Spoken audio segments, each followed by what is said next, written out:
music? China? What are they even saying? What is this Chinese rap music?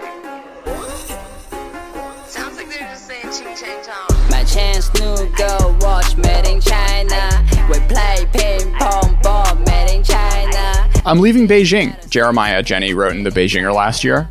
How many times have I read those words? Perhaps casually dropped over a couple pints at the Great Leap number 12, or maybe I read them in a blog post. It's one of those rewards for holding out here. Stay 5 years and you level up with a terminal case of black lung, a liver which only responds to pure formaldehyde, and the right to pen a valedictory essay on your way out the door. Stay here long enough and they might even do a podcast about you. Well, Jeremiah, you have stayed long enough. In this episode, we'll be discussing recent changes to Beijing. Jeremiah Jenny is a writer for Radii China and history teacher based in Beijing since 2002. He's taught late imperial and modern Chinese history at the IES Abroad program for over 10 years and has written extensively about China and Asia. He's also the proprietor of Beijing by Foot, leading walks and educational programs exploring the famous sites and hidden byways of Beijing. Jeremiah, welcome to China Econ Talk. Thank you, Jordan. Thank you for having me.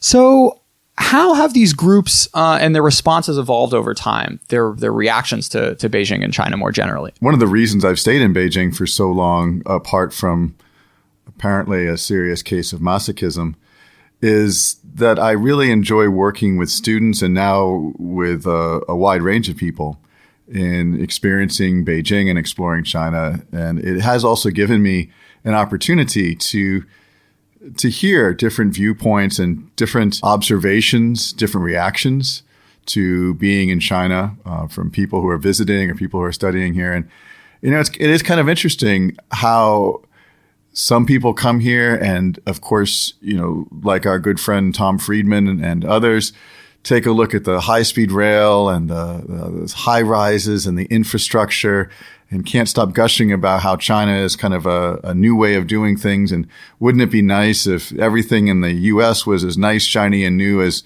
it is in China? And then there are other people who take a much darker view, and they look at me as we're walking around the streets of Beijing on a walk, and they whisper to me as like, "Are the cameras on us right now?" And I'm like, yeah, look up there. They're right there. And he goes, can they see my lips as I'm talking to you? I'm like, well, you know, we can try this out. I get the point. You mentioned to me earlier before the show that folks from the global north and global south tend to have a different response to what they see here. I think it's a really important differences between how people appreciate the experience of coming to China. It's still the case that a lot of folks who are coming from Western Europe or North America, Australia, some of those countries that are perhaps a bit more developed, and certainly some of the countries which we consider Western, you know, there's still an idea when people come to China trying to either look for the China that was, you know, the old China, the authentic China, whatever that means, and often associating that authentic China with that which is oldest or most fits with a kind of a preconceived notion of a crazy China or a China that exists perhaps in old movies. And a lot of folks who come from, or especially students who are now coming to China to study at the universities, a lot of them on government scholarships, and who frankly are coming from countries for whom China is a model of development. That a lot of folks are coming from the global south who come to a city like Beijing, and you know it's probably, or perhaps at least the first city they've seen with an extensive metro network, the high-speed rail. You know, a city that compared to a lot of other places around the world could even seem orderly. Sure. You get folks coming from Western Europe or North America, and they talk about how, my goodness, the streets in Beijing are crazy. Maybe not as crazy as I thought, but definitely crazier than back home. Sure. And then, you know, you have other folks who are coming to Beijing and they're thinking, wow, this society seems so well run. And of course, a lot of folks, this is part of something that's been happening for as long as people have come to China, which is that people project their own attitudes about where they've come from onto the canvas of China. Sure. And that can create an image of China that they take with them, or an image of China that they experience that isn't always the experience of those who live here, from here, or even the experience of China that perhaps those people in the society or the government who care about China's soft power would wish that they would have. Sure. Let's talk a little bit about tourist sites, particularly in Beijing, and how sort of the buildings and history are handled. You mentioned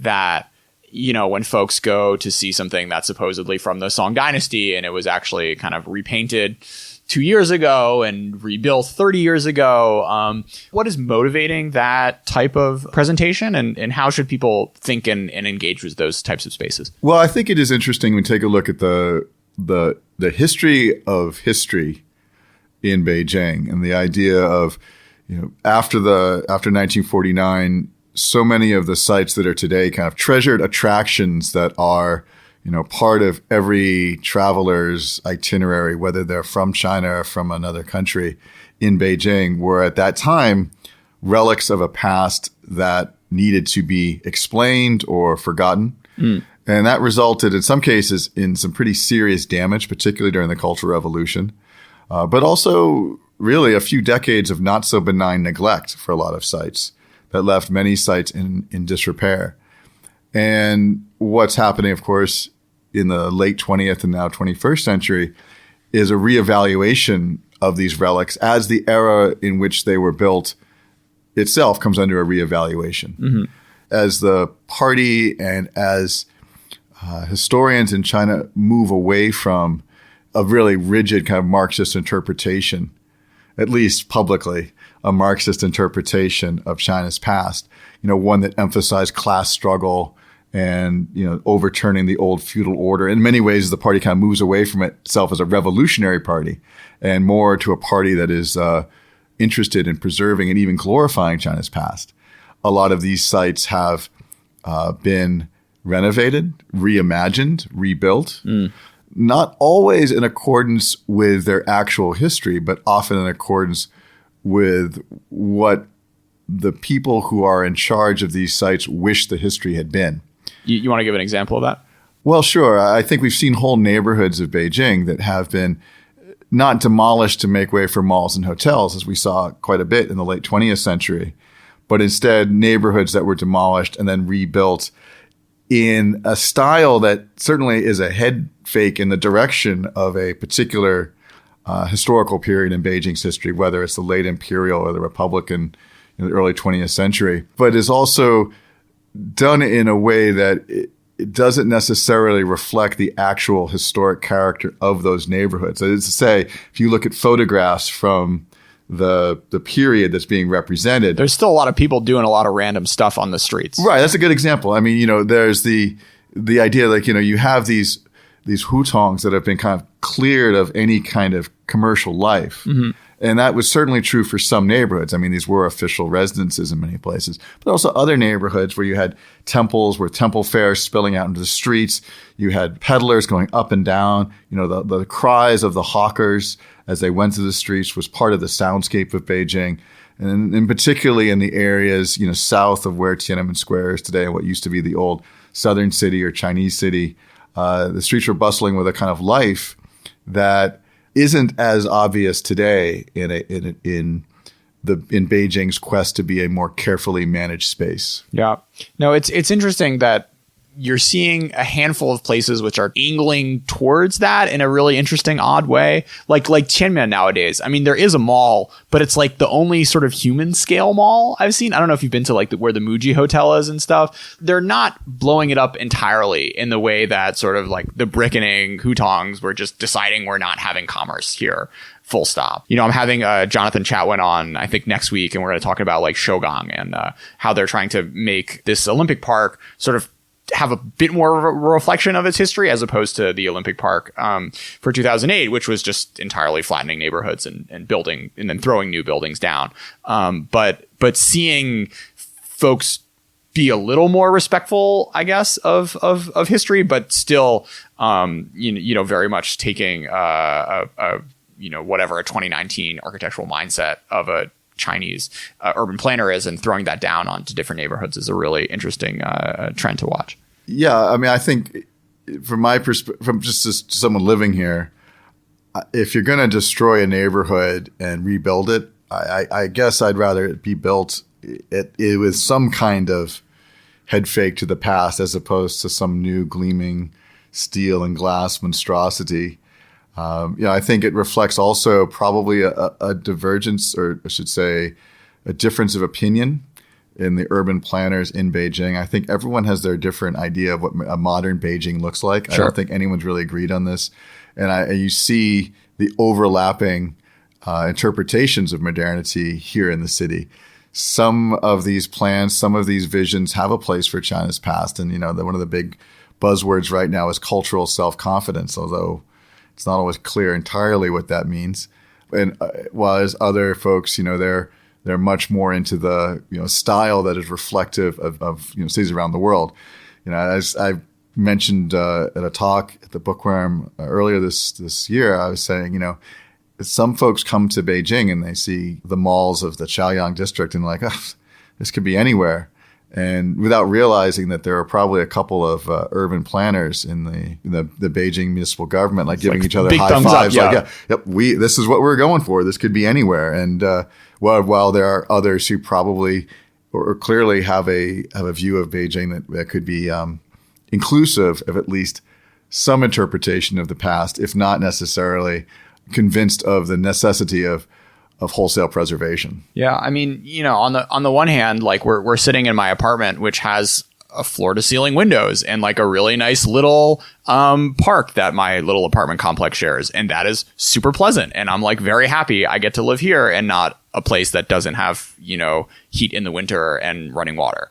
I think there's some balance, which it seems I guess both of us agree isn't quite being is being pushed a little too far on the out with the old side. I mean that's a good point, and I think it's also worth remembering, and I try to communicate this to people I work with, either student groups or other groups, that the temptation to want to put a glass case over cities like Beijing and other historic cities and preserve it as it looked like in 1873. Because that's going to be an awesome photo. It's going to be an awesome image on Instagram. Doesn't necessarily connect with what people who live there, who visit there from that particular country, their expectations for the city. One of the things I talk a lot about is this idea that a lot of folks from other parts of the world, they want to see the China that was. A lot of folks, but remembering that many, if not most, in fact, take that back even.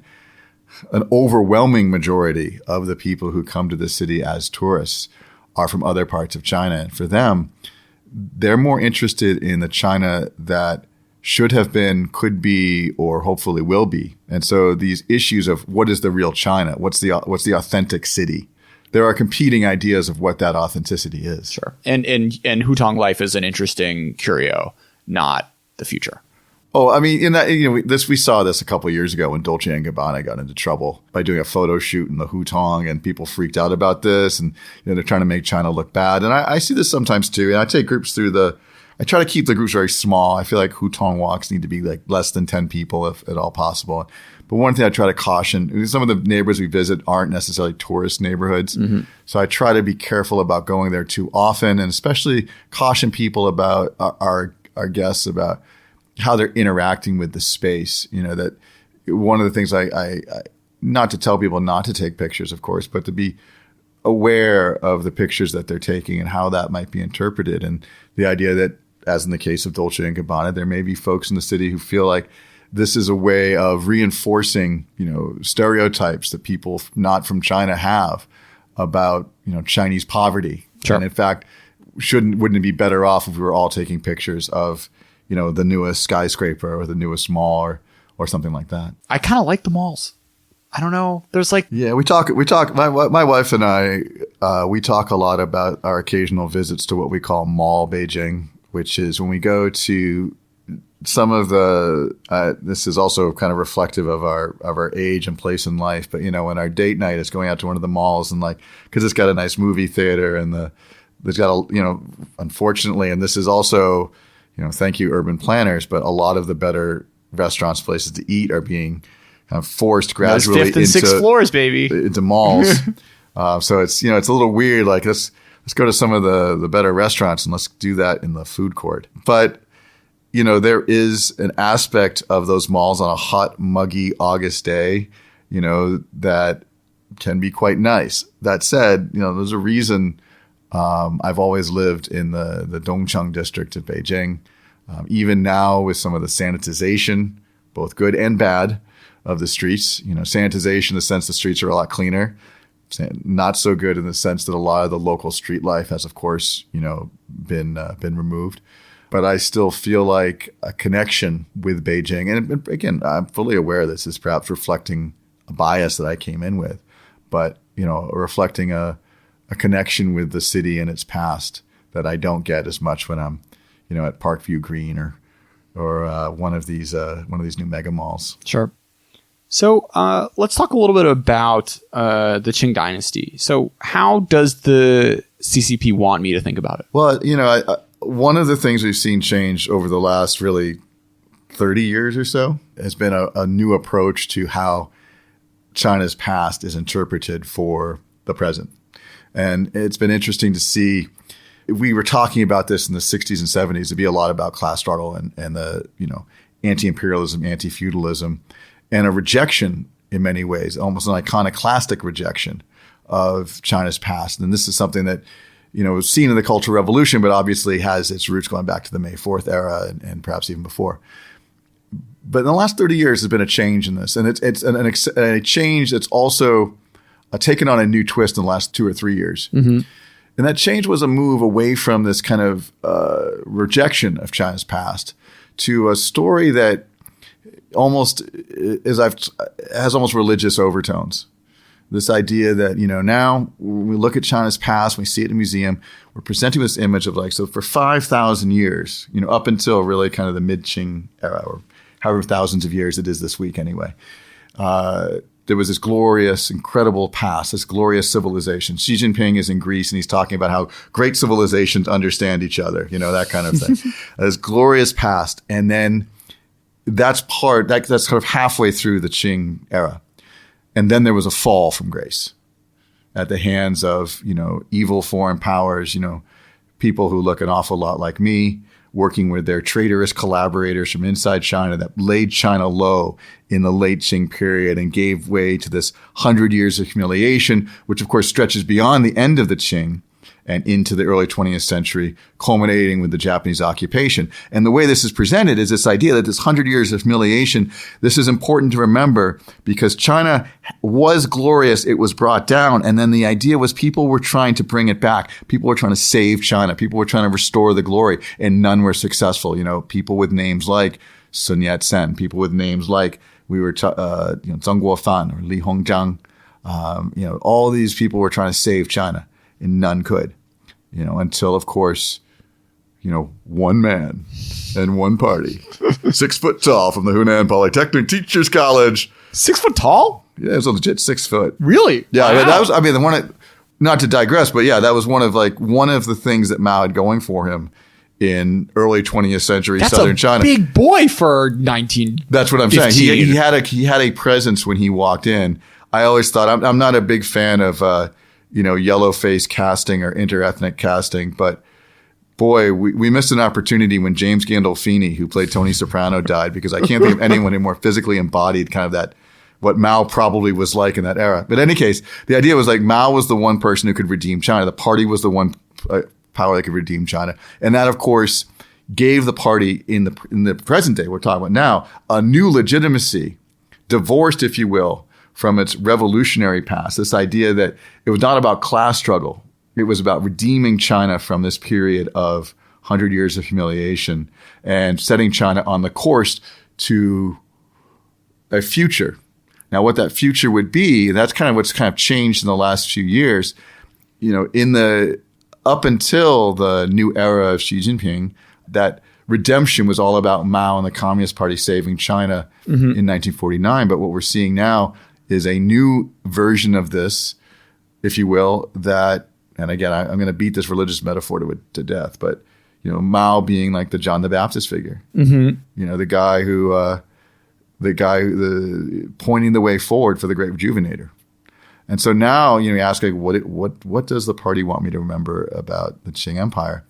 And they want us to remember that it was, in some ways, a high point of Chinese civilization, particularly under and the Kangxi, Yongzheng, and Qianlong emperors. But, it was also a period where China was preyed upon by foreign powers that brought China down, and that it required extraordinary measures by extraordinary leaders, the successors of whom are still firmly in place. Thank you very much.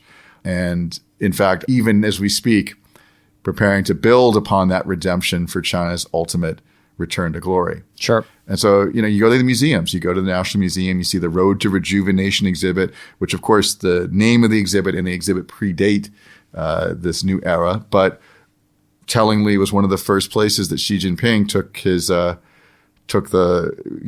his fellow leaders on a little field trip, after he took power. And if you walk through there, this is the story that's told. In the basement of the National Museum is the Hall of the Antiquities. It's all about China's glory. You go upstairs to the Road to Rejuvenation, and immediately you're confronted with this room after room of China's humiliation, leading to this one room where it's all red, and it's like in the Wizard of Oz when it goes to Technicolor. There's the Chairman Mao era, and of course the exhibit, at least as of a couple months ago, ends with the Hu Jintao era. Yeah. But last year we had the museum was transformed to celebrate their 40th anniversary of their former opening. And if that had a nice little missile in the foyer there. Yes, in case anyone wanted to miss the point. And the benevolent face of Xi Jinping smiling from every corner, relegating, figures like Deng Xiaoping to their own small side exhibit in celebrating the era that dates back to 1978, gives us some indication of how they may update the Road to Rejuvenation exhibit in the future. Every time I have to whip out my phone to look up something in Pleco, I get a little depressed, having just reminded myself of just how little Chinese I really know. But the Outlier Linguistics add-on has turned Pleco from a chore into a delight. For every character I look up, thanks to the Outlier add-on, I get to learn an always useful and oftentimes hysterical etymology. For instance, the other day I stumbled upon the Outlier entry for Mingzi de Ming and learned that its original meaning came directly from the components mouth and moon, meaning to call out one's name at night to identify oneself. The image of some guys dressed up in Hanfu 3,000 years ago streaming their names out to each other in pitch black is hilarious, and having this image in my head will make sure I will never forget which components make up the character. Go to outlier-linguistics.com to learn more and use the promo code ChinaEconTalk for 25% off. The exhibit I've enjoyed the most so far, they had like a 200-year Marx anniversary one. And the coolest part were they just had these enormous paintings of Marx and Engels. And some of them were like in like classic Chinese museum, like realistic oil paint style. But there were two or three that were sort of like shanshui hua. Where they're just very like abstract, but it was like still Marx, like writing a book or something. That was I'm glad they found someone to make that painting and like paid him a few thousand kuai. Well, it is interesting too, and I think the Marx, the celebration of Marx that was going on mostly last year, but is kind of continued, reminds us that just despite the fact that history is being told in this particular way that helps enhance and accentuate the legitimacy of the party, Marxism, or at least theoretical Marxism, still plays an important role in how the party understands itself, and the ideological and rhetorical contortions that the party leaders and theoreticians go through when you read their articles that are in some of the journals or in some of their white papers and things like that to try to blend this together. Because it's clear Marxism is still, like the Marxist legacy is still very important, even as the story itself has changed significantly away from how some of the orthodox, I wouldn't say more orthodox Marxists, but some of the orthodox Marxists of the past, someone like Deng Xiaoping, for example, might have understood it. When you're doing these tours and you're overhearing Chinese tour guides giving their sort of spiels of all these different places, have you heard their take on these, or just even Chinese tourists talking about this stuff? Like, have those conversations changed at all over time? I've gone on a lot of tours in China myself. I've led student groups for years here. I have a lot of respect for the hard work that a lot of Chinese tour guides put into presenting their country for an international audience, often in their second language. Or in some cases, you walk around like the Forbidden City and you hear Chinese tour guides speaking in Spanish and Polish and German. And it's amazing the amount of work they put into this. I will say the like student docents they have in the Forbidden City are wonderful. Like the just like the knowledge that like whatever like history grad student who hangs out 2 afternoons a week in the furniture room has and can like talk to you for 45 minutes about every piece. I found really impressive. Yeah, and that's one of the most important things anyone can do when they come to a city like Beijing is to tap into the deep knowledge base that people here, people who grew up in the culture have. And it's, any knowledge I have that I share with people has only been made richer by conversations and interactions I've had too with people who are, deeply expert in their particular fields. Sure.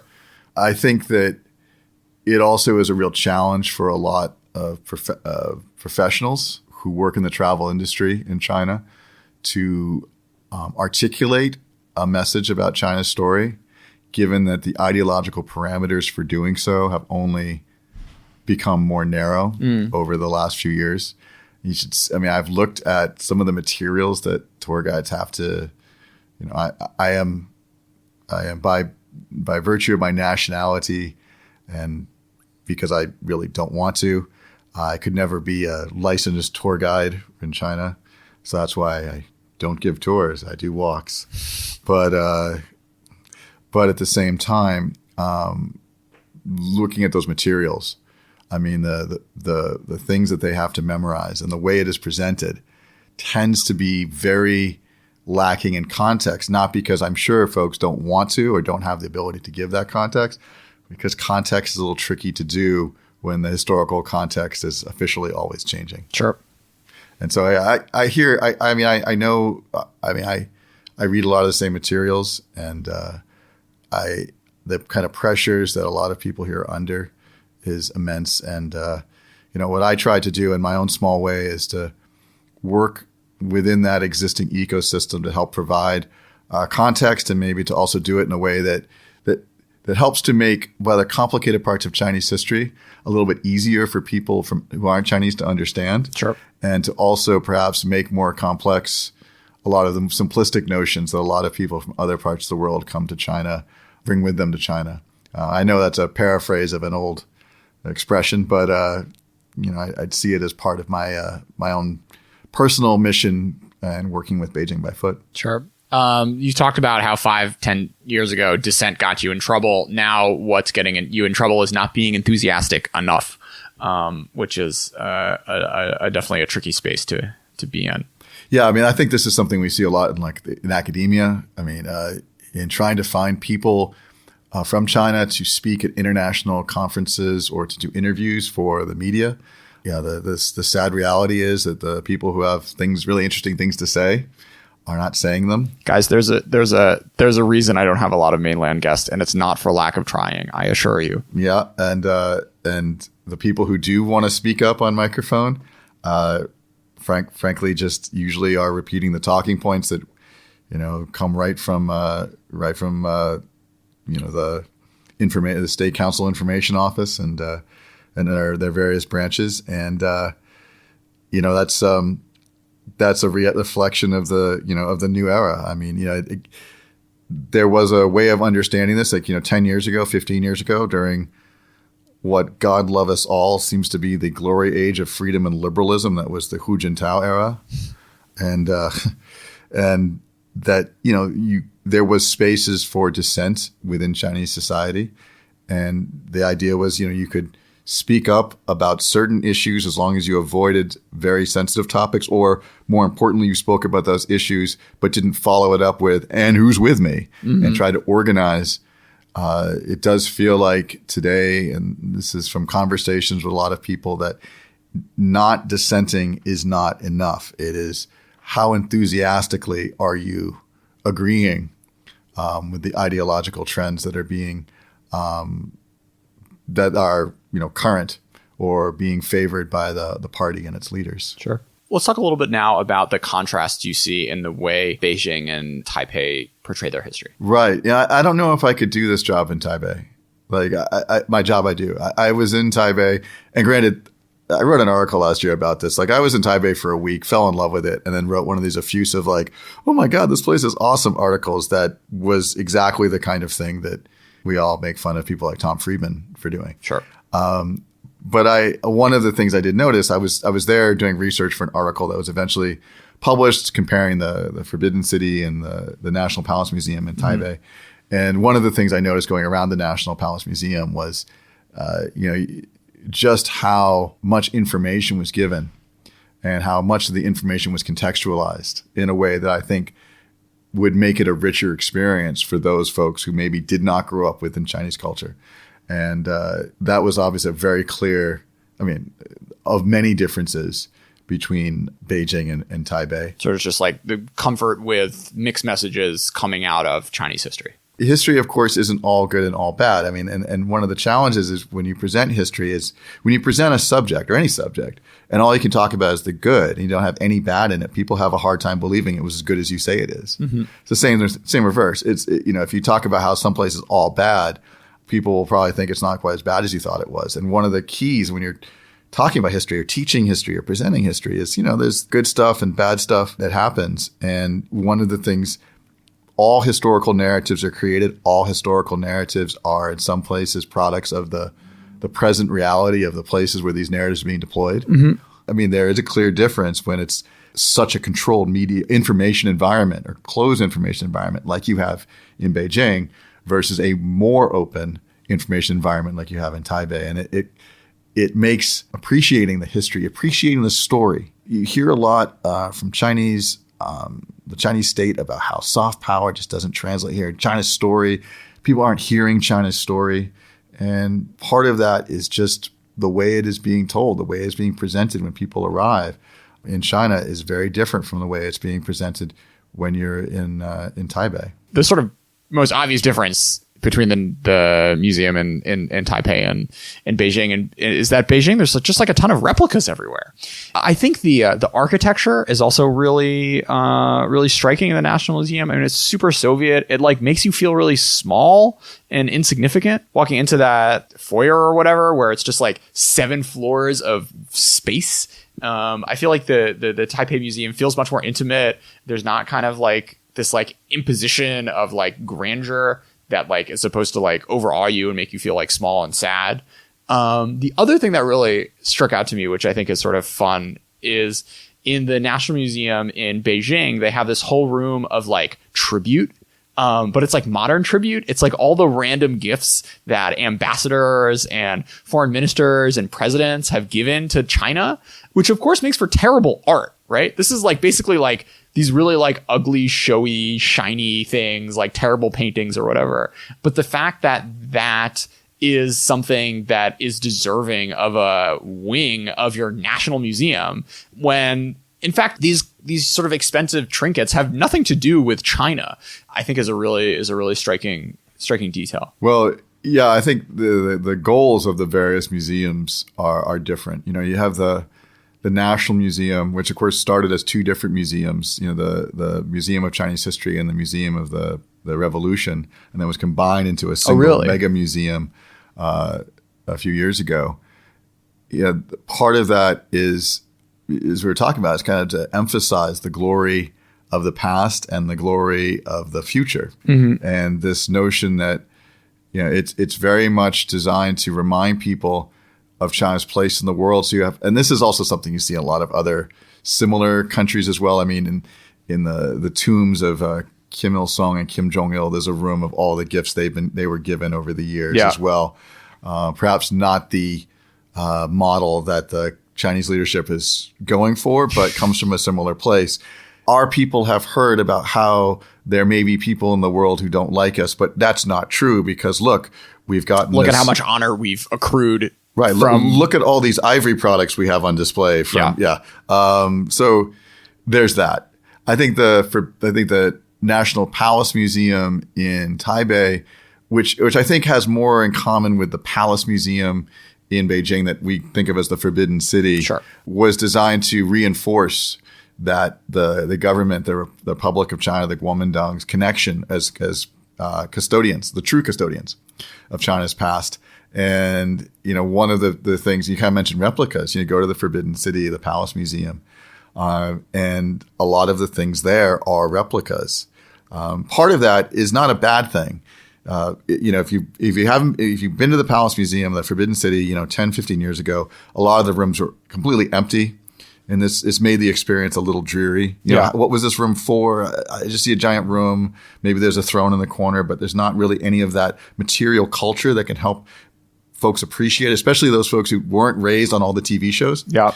Problem with that, of course, is that most of that stuff is, in Taiwan or in museums around the world. And, in the 1930s, a lot of the materials that the best of the Palace Museum collection, the best of many of the collections that were in Beijing at the time, were packed up by the nationalist government, and they were sent around. They kind of followed the government around during World War II, and then when they fled to Taiwan, it went with them. So the line I always use is in the divorce, Beijing kept the house, which is the Forbidden City, but Taiwan got all the furniture. And so the result is you have this palace that still has 1 million pieces in their collection, but a lot of the material culture that you see on display is replicas. And in Taiwan, you have this National Palace Museum where opinions vary about the architecture of the museum. Yeah, I'm not a fan. Other people are more forgiving, but it's got some of just exquisite pieces in their collection.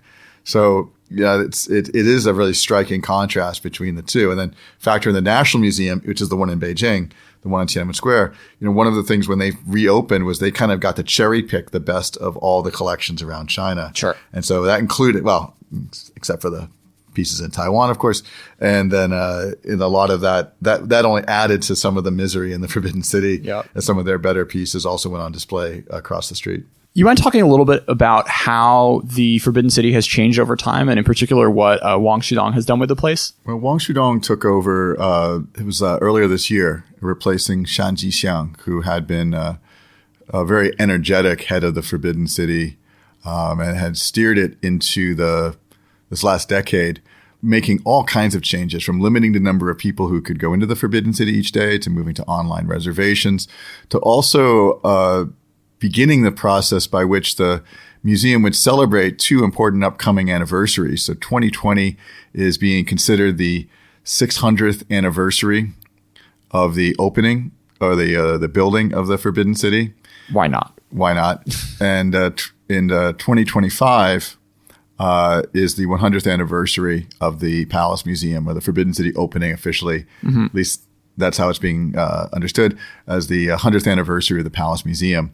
So the idea first under Shan Jixiang and under Wang Shudong is to have about 95% of the Forbidden City open to the public and renovated, at least by 2025. And there's been a lot of work being done. A lot of new spaces have been reopened. A lot of new spaces have been renovated, or have also been renovated in ways that keep with kind of the historic character, again, with using reproductions to recreate the material culture. Sure. At the same time, I think there's still some debate among stakeholders in the Forbidden City as to what it should be. And I think to compare it to the debate to 2 museums, 2 perhaps better known museums, there's a question of whether it should be Versailles or the Louvre. Mm-hmm. Should it be an example of palace life, a historical replica of what it was like, back in the days of the emperor, as an educational tool for history?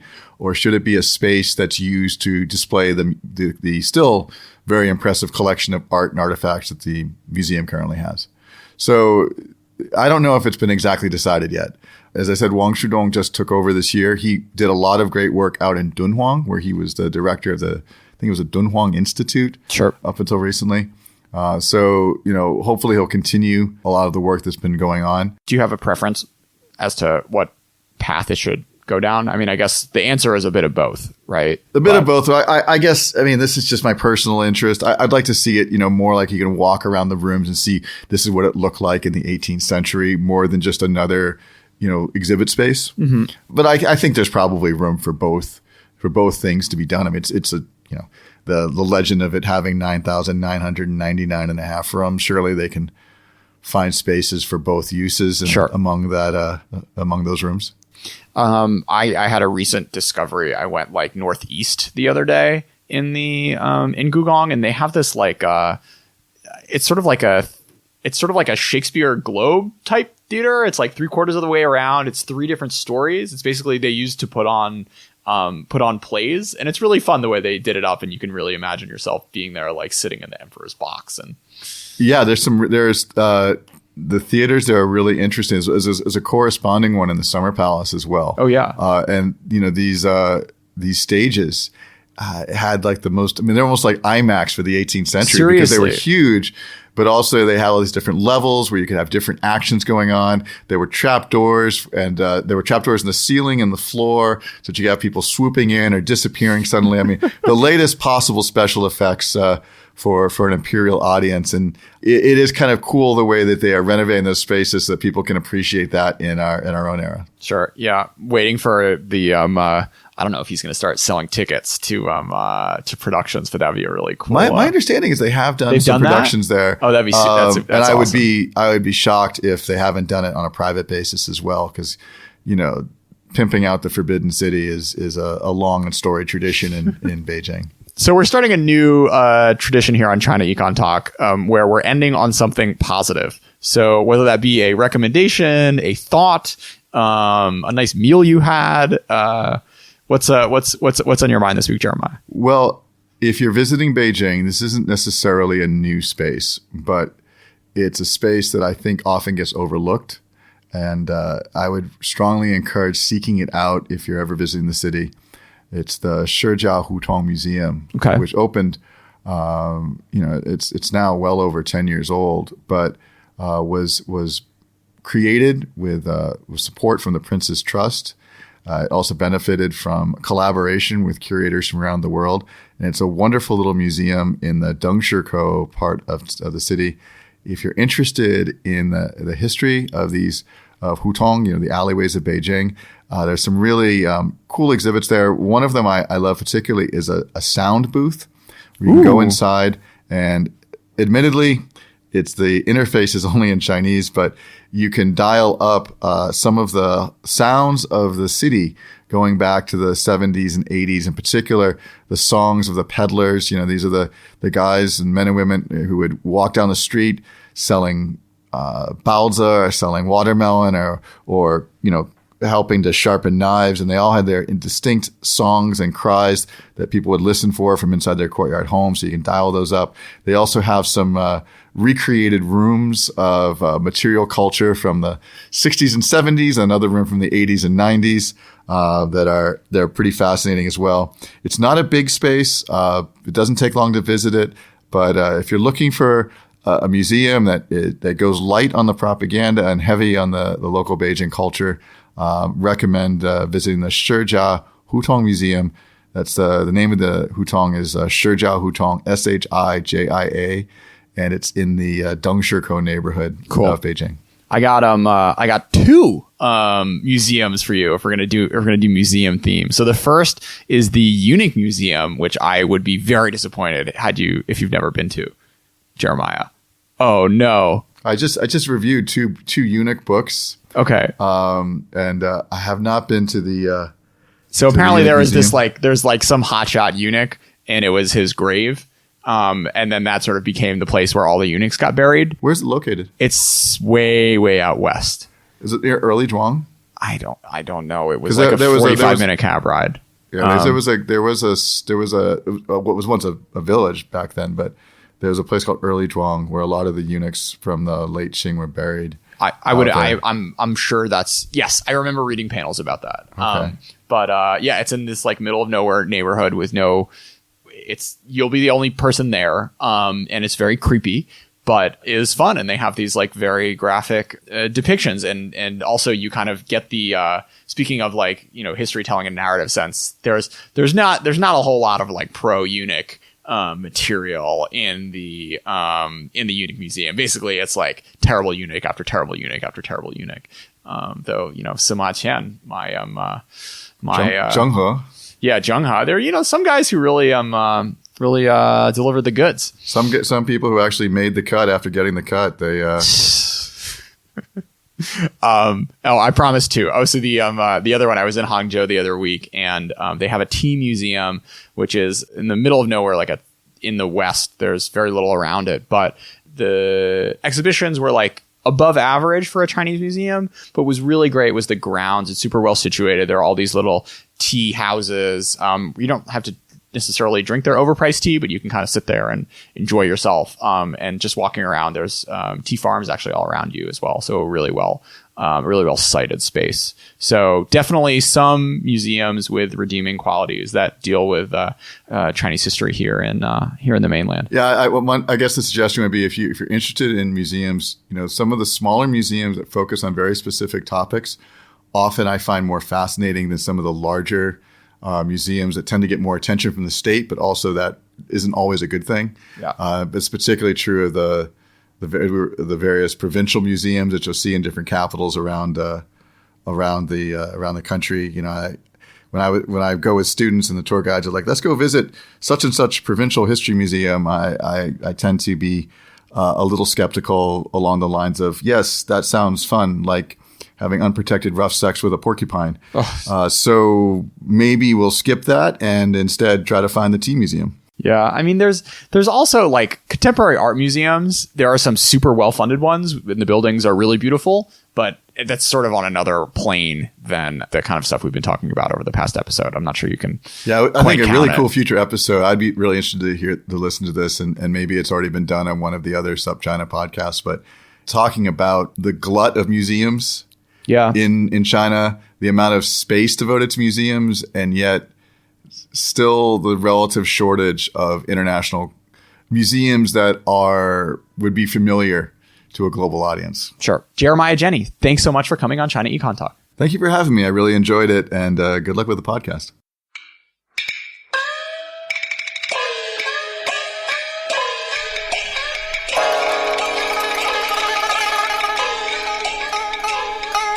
China Econ Talk is edited by Jason McRonald and Kaiser Guo and is a proud member of the Sinica Network from SupChina. For other great shows on China, check out the Caixin Sinica Business Brief, the Pan Daily Tech Buzz China, the New Voices Podcast, and of course, the Sinica Podcast, now in its 9th year.